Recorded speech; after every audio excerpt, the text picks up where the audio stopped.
Hey everyone, Nigel and Luke here, and welcome to another edition of Crimes of the Week International. Well, as hard as it is to believe, we are now 3/4 of the way through 2023. If you've been tuning into the channel for a while now, then you likely know that can mean only one thing. It's time for another quarterly installment of Dumbest Criminals, our compilation series where we take a look at some of the dumbest criminals and crime stories that we've covered so far in a given year. Just a heads up, this video is going to be covering cases exclusively from the international version of our show. If you missed our upload covering stories from the main version and you want to check that out, we'll leave a link in the description below.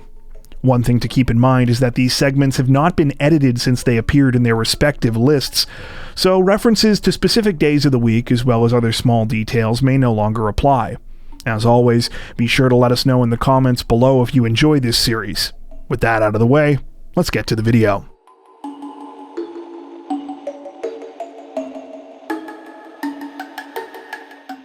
Representatives from the Australian Federal Police say that 2 people are facing charges this week after they were accused of violating security laws and entering a restricted area of one of the country's largest airports.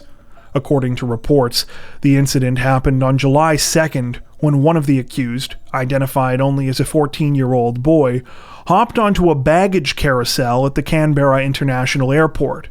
The other suspect, identified only as a 58-year-old man, allegedly filmed him as he rode the carousel out of view and into a restricted area of the facility. While neither of the suspects were apparently caught at the time of the incident, security officials noticed what had happened and later contacted police after reviewing CCTV footage. On July 9th, the pair were arrested after being stopped when they returned to the airport to catch their return flight home to Queensland. Video of the stunt was recovered from the 58-year-old's cell phone after it was seized. In a statement after the arrests, security officials stated, quote, "Airport security is no joke, and restrictions exist to ensure the safety and security of the traveling public and workers." They went on to say, quote, "Don't f*** around at airports." Okay, they didn't actually say that, but seriously people, this should be common sense. Don't f*** around at airports. Anyway, the 14-year-old and the 58-year-old are both now facing charges of entering a security-restricted area at a designated airport through access control points.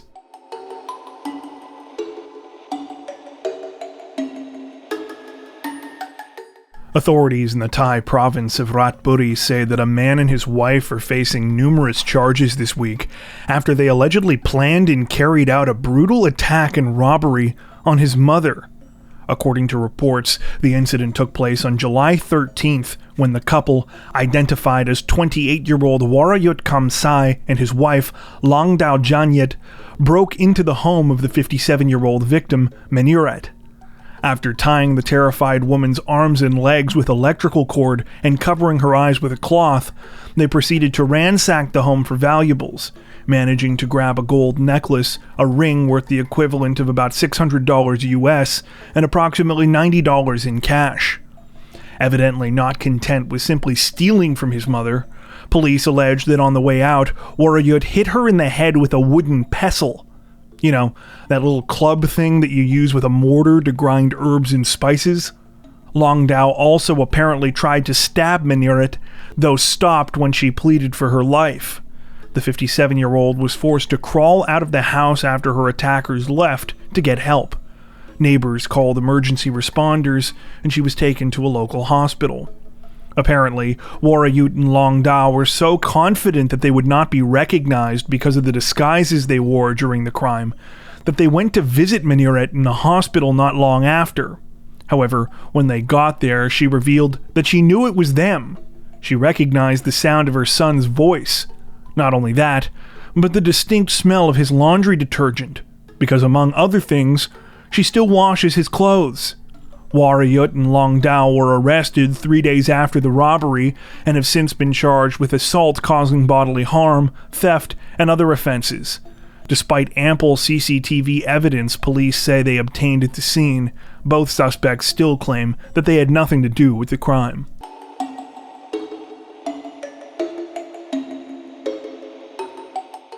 Authorities in Japan's Aichi prefecture say that a local woman may have found a way to beat the heat this week. However, she likely won't be able to beat the rap, after she offered a novel excuse in connection with an alleged theft. According to reports, the incident took place on the morning of July 16th, when a local convenience store in the city of Ama was in the middle of receiving a frozen food shipment. As the business's order was being loaded into the store, one of the employees, a 21-year-old man, noticed something strange outside. It was a 56-year-old woman who appeared to be in the process of rummaging through the back of the delivery truck. It turned out that she was stealing a bunch of ice cream bars. Unfortunately for the clerk, when he went to confront the 56-year-old, he found out that she wasn't messing around. She was willing to put up a fight for that ice cream, and ended up biting his hand during a subsequent struggle. The 21-year-old was left with cuts to several of his fingers, though apparently managed to restrain the woman long enough so that police could arrive. During an interview following her arrest, the 56-year-old explained that she had tried to steal the ice cream because it was too hot outside. Despite her somewhat understandable motives, I mean, who doesn't love ice cream, the whole stealing and biting part was obviously a no-go for police. The woman has since been charged with attempted theft and assault.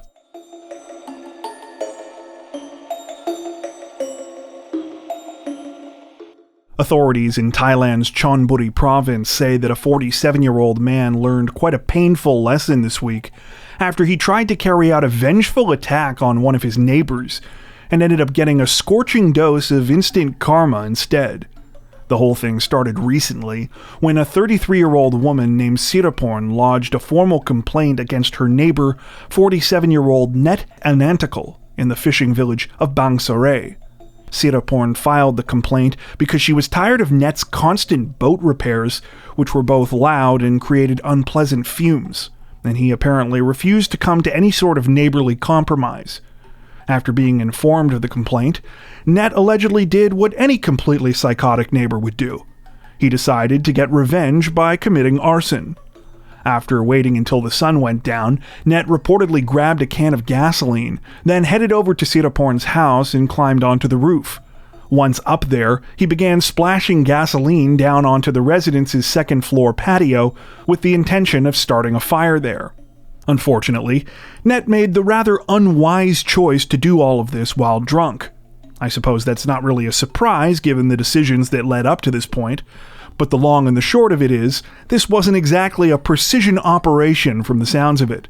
As a result, while getting a little splash happy with the gasoline, Net didn't notice when he got some of it on himself.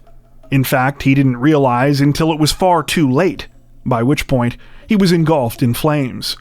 Though the 47-year-old managed to make it back to his house and extinguish himself, as you might imagine, it wasn't long before the reality of his injuries set in.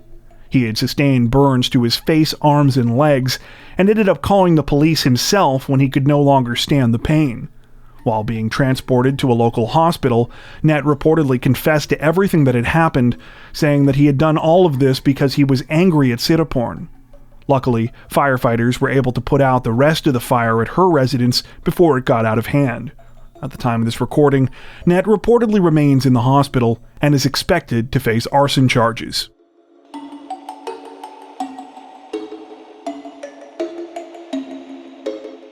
Authorities in South Australia say that a 33-year-old man is facing charges this week following a bizarre and destructive rampage that they allege was completely unprovoked.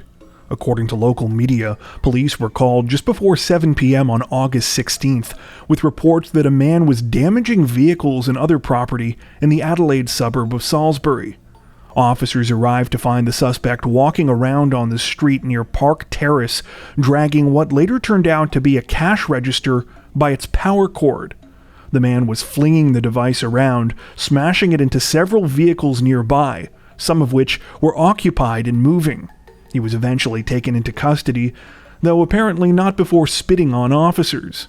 Witnesses now say that the strange incident began a short time earlier when the unidentified suspect was kicked out of a local KFC.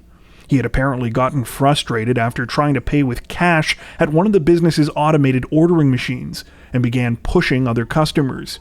After being kicked out, the suspect reportedly walked across the street, pulling garbage bins into the middle of the road as he did so. He then headed into another restaurant called Fat Jesse's Pizza, where things escalated even further. According to staff, the man flew into a rage after simply being asked what he wanted on his pizza. After screaming, "Not ham!" he apparently threw change and a call bell at employees before ripping the restaurant's entire cash register and computer system off of the front counter. It was these items, which he dragged behind him while leaving the business, that he allegedly used to smash vehicles while continuing his rampage out on the street. At least 4 vehicles were apparently damaged during the incident, including a police cruiser. The 33-year-old has now been charged with 5 counts of property damage, as well as theft and assault for spitting at police. At the time of this recording, neither the suspect's name nor his alleged motive have been released.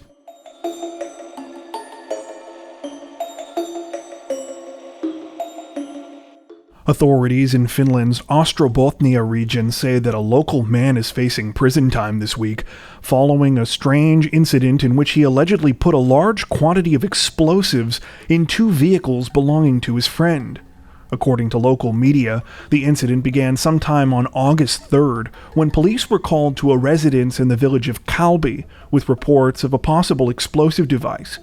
The caller said that he had been told by one of his friends that he had placed nearly 26.5 pounds of dynamite in 2 cars on his property. When the bomb squad was called in, they confirmed the alarming find, forcing the evacuation of several nearby buildings. The dynamite was then safely recovered from the vehicles, along with detonators. Later that same day, police tracked down and arrested the friend who had supposedly left the explosives in the victims' cars. The man apparently admitted to what he had done, though bizarrely claimed that he had done it as a joke. It remains unclear exactly what the joke was supposed to be.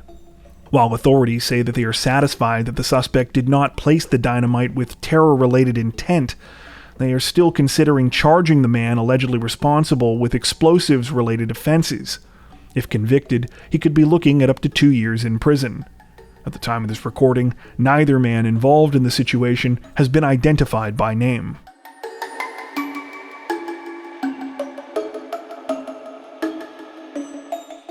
Representatives from England's Cambridgeshire police say that a 26-year-old man has been sentenced to prison time this week following a recent incident in which he led police on a high-speed chase, only to find himself foiled by a bit of foliage. According to reports, the whole thing began just after noon on July 7th, when police attempted to conduct a traffic stop on a blue Kia in the town of Huntingdon. However, rather than stopping, the driver, 26-year-old Michael Ledley, panicked and drove off. It turned out that Ledley had a pretty good reason to be nervous. He had more than $1,900 worth of cocaine in his vehicle and was already on parole for another drug offense at the time. Unfortunately for the 26-year-old, despite weaving in and out of traffic and driving 80 in a 40-mile-per-hour zone, he wasn't able to avoid police for long. The short-lived chase came to an end when he accidentally swerved off the road and into some dense bushes, where he got stuck. Following his arrest, Ledley pleaded guilty to a number of offenses, including possession of Class A drugs with intent to supply, possession of Class C drugs with intent to supply, dangerous driving, driving otherwise than in accordance with a license, and driving with no insurance. This week, he was sentenced to 4 years in prison.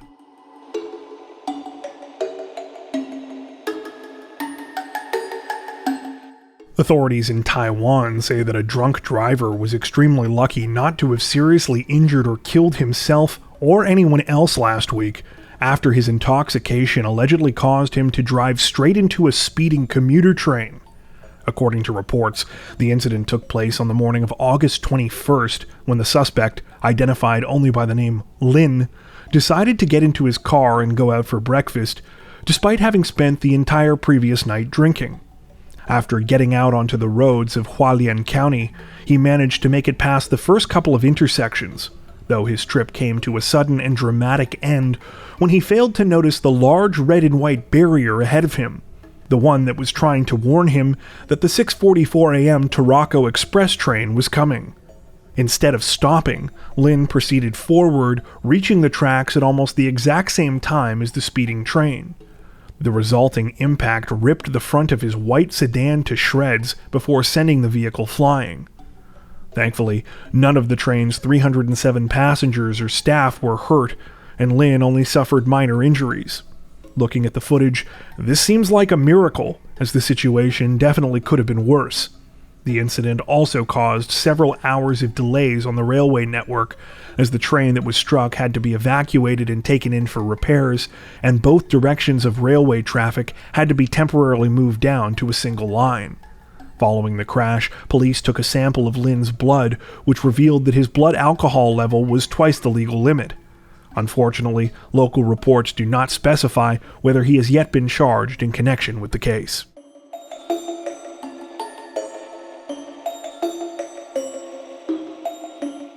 Authorities in central Scotland say that a 37-year-old man has been sentenced to prison time this week after making the equally cruel and unusual decision to taser his long-term girlfriend in their bed because he was unhappy with her sleeping in. The incident took place one Sunday morning this past February at a residence in the city of Stirling.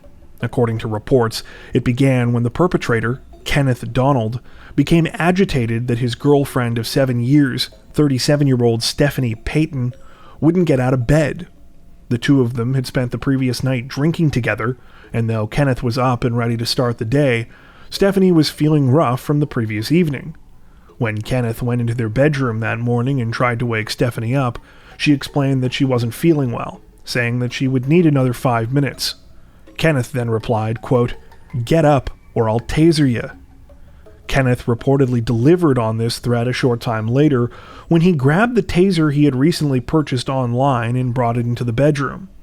Just as Stephanie was falling asleep, he pressed the device against one of her legs and activated it, causing her severe pain and leaving her with a large red mark on her right thigh.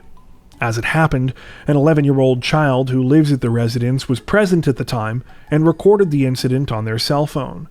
That footage has not been released, but in it, Kenneth can reportedly be seen and heard laughing while tasering Stephanie in bed. Kenneth was ultimately arrested a month later when Stephanie reported the incident to police along with this evidence. In his car, police found the taser, which is apparently illegal to own in Scotland, along with associated accessories and a knife. This week, Kenneth was sentenced to 22 months in prison after pleading guilty to possession of the taser, assaulting and injuring Stephanie, and possession of the knife. During the court proceedings, his own lawyer said, quote, "I've asked him why he bought the taser. He can't really provide an explanation. He certainly bought it online and used it as a joke. But a joke is not a defense to a charge of assault."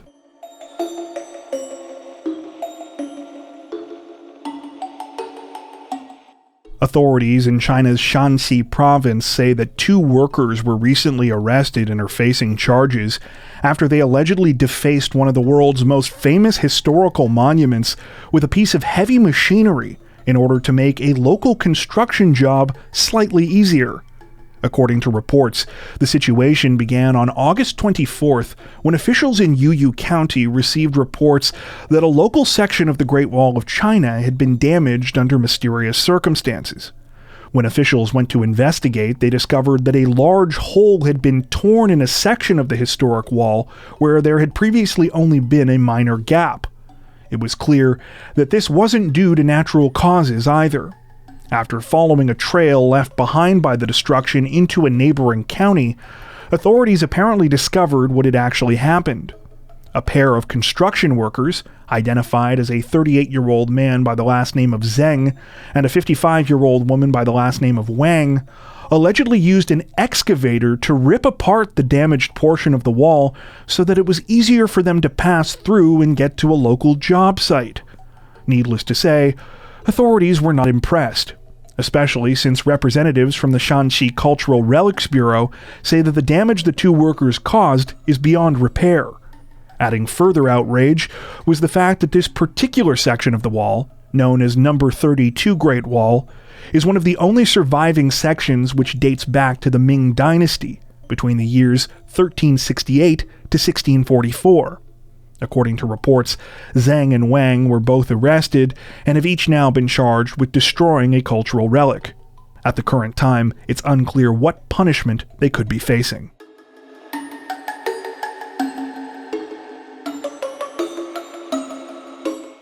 Representatives from the National Police of Peru say that a trio of hasty thieves got a whole lot less than they bargained for this week after they broke into a telecom store in the middle of the night in search of high-end smartphones and instead ended up with an armload of worthless garbage. According to reports, the whole thing took place recently when the suspects broke into an Int'l store in Lima's San Juan de Miraflores district. Under the cover of darkness, the group walked up to the business, wedged open their metal security shutters, and then made their way inside, wasting no time before heading towards the shop's display cases. After shattering and ripping open the cases with their hands, the thieves began grabbing as many high-end smartphones as they could carry, running off moments later. The whole thing was over in less than 3 minutes. Unfortunately for the thieves, though they may have executed their heist with the confidence and focus of seasoned professionals, they ended up making one of the worst rookie moves possible. You see, none of the items they stole were expensive phones. In fact, they weren't phones at all. The devices in the display cases were actually just replicas of the store's products designed to show customers what they looked like. They were made out of cardboard and styrofoam. All the real phones were in the store's back room, which the criminals apparently missed due to their rush to get in and out. At the time of this recording, police say that they are still searching for the hapless thieves and are asking for any members of the public who might have information about their identities to please come forward.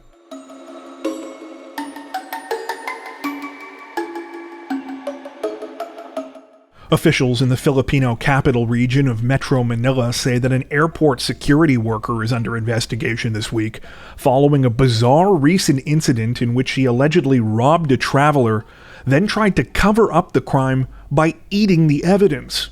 According to reports, the whole thing went down on the morning of September 8th, when the victim, a Chinese national identified only by the name Kai, was passing through a baggage check area at the Ninoy Aquino International Airport.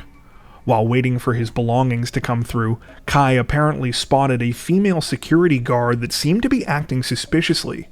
After checking his bags, she appeared to be holding something tightly in her left hand, which she then moved to one of her pant pockets. Concerned that something had happened, Kai immediately went through his things when he got them back. To his horror, he realized that 3 US $100 bills were now missing from his bags. Kai immediately informed other members of security what he believed had happened, but was apparently told that there was no evidence backing up what he was saying. The female security guard, meanwhile, denied that anything had happened. It wasn't until a few days later that Kai was finally vindicated when he received a call from additional security staff from the airport. They said that they had reviewed surveillance footage and had indeed found video suggesting that the female guard had stolen from him. There was just one problem. She had eaten the evidence. According to reports, the surveillance video shows the moments after Kai accused the female worker of stealing from him. In the footage, she can be seen looking nervous before her friend hands her a bottle of water and she walks away from the baggage check area. She then turns around, rolls up the bills, and puts them in her mouth before using the water to help her swallow them. What the security worker didn't realize was that when she had turned around, she had actually turned right in the direction of one of the airport's security cameras.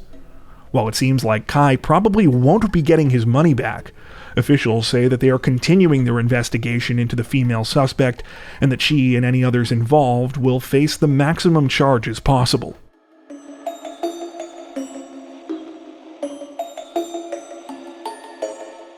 Authorities in the Taiwanese capital of Taipei say that a pair of local men are facing charges this week after they both filed official police complaints against each other following a bizarre dispute over parking. According to reports, the situation began sometime on the morning of September 13th, when the first man, a 26-year-old identified by the last name of Chu, went to pick up breakfast with his girlfriend. Upon arriving at the location on Yanji Street, Chu apparently couldn't be bothered to find a proper parking space. Instead, stopping right in the middle of the pedestrian pathway. A short time later, a 35-year-old man by the last name of Ho happened to be walking down this same pathway when he noticed Chu sitting in his car blocking his path. Evidently deciding that if Chu could ignore the rules, so could he, Ho walked right up onto the hood of Chu's dark gray Mazda and over the top of the car before hopping back onto the road as if nothing had been in his way. In the process, Ho dented the shit out of the vehicle's hood and also made a crack in the front windshield. Apparently irate at this turn of events, Chu immediately jumped out of his car and confronted Ho, leading to a heated argument between them. Before long, both men had called the police. When officers arrived, Chu reported Ho for damage to his vehicle, while Ho reported Chu for an injury to his leg he claimed he sustained while climbing over the car because it was in his way.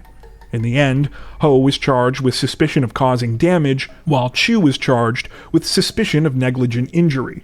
Chu also received a ticket for illegally parking his vehicle in a pedestrian zone. Before we wrap up, we'd like to take a second to give a huge shout out to everyone who has made it this far into the video. Seriously, thank you so much for watching.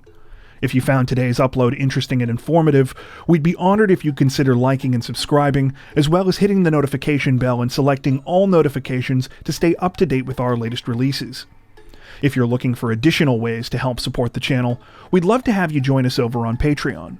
Patrons get ad-free and early access to all of our content, as well as 4 additional stories per week for each of our Crimes of the Week and Crimes of the Week International videos. You can learn more at patreon.com/crimezone, where you'll also find some of the fine folks whose names are currently on screen. All that being said, we understand that not everyone has the means to support financially, and that's totally okay. We appreciate every like, sub, share, and comment that you send our way. Once again, thanks so much, everyone, and take care.